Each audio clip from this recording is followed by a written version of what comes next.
What's going on, everybody? Josh Engleman for Awesemo.com, and I am back with my NBA DFS contenders on FanDuel for Monday, March 7th. Now be sure to hit that like button, subscribe to the channel, hit the notification bell so you know when everything goes live. Follow me on Twitter at Josh Engleman. Let me know in the comment section who your favorite plays are for today's slate. And finally, shout out to No House Advantage for being the presenting sponsor of this video.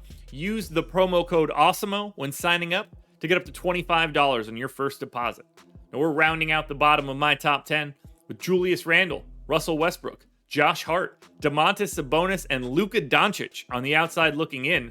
Who will be my favorites? My top 5 plays for today? It's time to find out. In first at number 5, we've got DeJounte Murray. He's point guard, shooting guard eligible, 9,900. Projected for 54, the goal 67, but he's in the optimal lineup 26% of the time. Gets a date with the Lakers. Not a very good defense. It's going to be a fast-paced matchup. Both teams in the top 10 in pace. It should be close as well, so you expect every minute. Now, Murray is questionable. Keep an eye on that. 35 minutes here if he's in. 1.56 fantasy points per minute. 28% usage and a triple-double. 22 points, 10.5 rebounds, and 10 assists, plus 2.5 stocks. Murray looks awesome.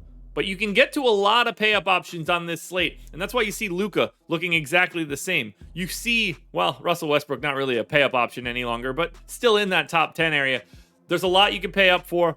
Murray looks good. Plenty of options, though, but 9,900 works. At number 4, we're looking for value, and we're going to Drew Eubanks. He is power forward center eligible, which is massive. 4K, projected for 32.5. The goal is 41. He's in the optimal lineup 28% of the time. Look, the Blazers are shorthanded. I believe they have 10 guys today. It might actually be 9 now that I'm saying it out loud. They're missing basically everybody possible. If you're not a big-time NBA fan, you're probably not naming like 6 of the dudes that are going to play for the Blazers. They don't have centers. So Eubanks is probably going to have to play 28 minutes or more. 1.15 fantasy points per minute in this spot. And a straight double-double. 13 points, 10 rebounds, 2 stocks. Here's the best part of it.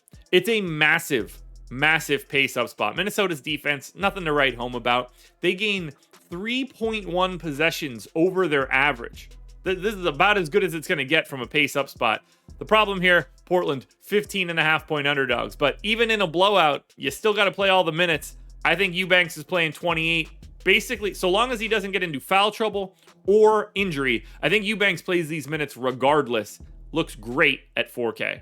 If we're paying all the way up, my preferred option is LeBron James, small forward, power forward, 10,200, projected for 54. The goal, 69. He's in the optimal lineup 28% of the time. I gave him 37 minutes, coming off of a monster game. 1.47 fantasy points per minute in this spot, 33% usage, 30 points, 10 boards, and 6 assists, 2 stocks. Huge pace up spot for the Lakers against San Antonio. They gained 2.1 possessions over their average. And with a 2.5-point game line, you expect LeBron to get every single minute of this one because it should be competitive. If I'm paying up today, LeBron is the priority, but it's not to say that Murray and Doncic don't look great. The difference between 28% optimal and 26% optimal, not really anything at all.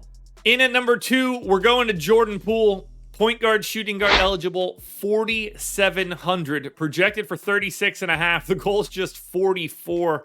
He's in the optimal lineup 32% of the time. I gave him 34 minutes. 1.05 or so fantasy points per minute. No Steph, no Clay, no Draymond, no Wiggins. These guys are missing like 8 dudes. Poole is going to do everything. 30% usage rate, 23.5 points, 4 boards, and 4.5 assists, plus a steal. Look, the price tag is broken for having all of these guys out. Jordan Poole is the easiest guy to get to because of that $4,700 price tag, but I do have another guy that I like quite a bit that has a bigger ceiling.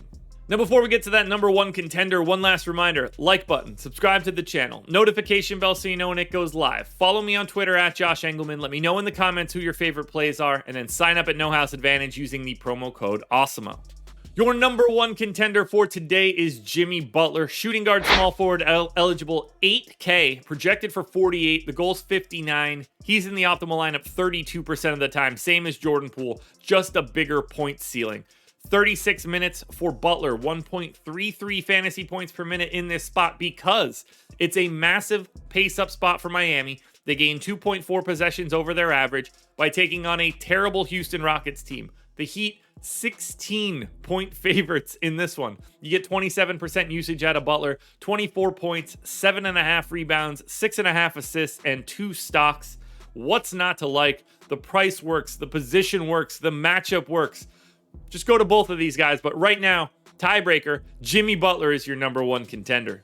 Alrighty, folks, that will do it. Those are my NBA DFS contenders on FanDuel for Monday, March 7th. DraftKings and Yahoo versions of this video are around here somewhere. Check it out. Good luck tonight, everybody. Win some money. Back again tomorrow morning for another edition of the Contenders.